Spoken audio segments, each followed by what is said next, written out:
Economic Freedom Fighters notes and welcomes the decision by the incompetent Minister of Finance, Inoko Dongwan, and the National Treasury to withdraw the misguided, ill-conceived, and reckless 2025 budget.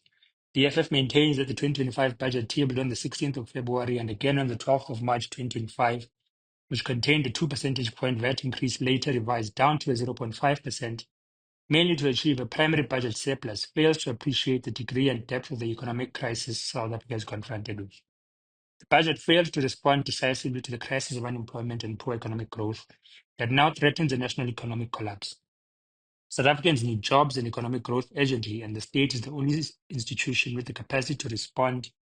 Yet the National Treasury remains obsessed with an unscientific fiscal angle strategy that will only plunge South Africa into a deeper crisis. We note that the withdrawal of the 2025 Division of Revenue Bill and Appropriations Bill effectively means that the budget is now withdrawn. This renders the 2025 fiscal framework adopted illegally through deceit and lies redundant. It means that the Minister of Finance has failed to comply with the legal and constitutional obligations governing the budget process.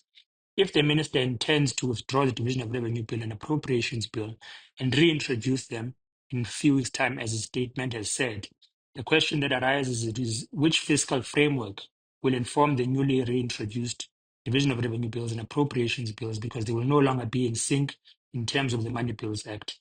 The EFF calls on the Speaker of the National Assembly to release all correspondence from the Minister of Finance and demands that she convenes a meeting of all leaders of political parties in Parliament effectively.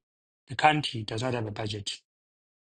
And the Finance Minister has failed to table a lawful budget by the 31st of March 2025, as required by Section 27 of the Public Finance Management Act. We call for the National Assembly and the National Council of Provinces to convene and adopt resolutions to withdraw the adopted 2025 fiscal framework and revenue proposals on the basis that they were adopted following an unprocedural meeting which approved the reports. The EFF will consider the written out-of-court settlement proposed by the Minister of Finance. However, we maintain that without a full withdrawal and reset of the budget process, whatever follows remains illegal and unconstitutional.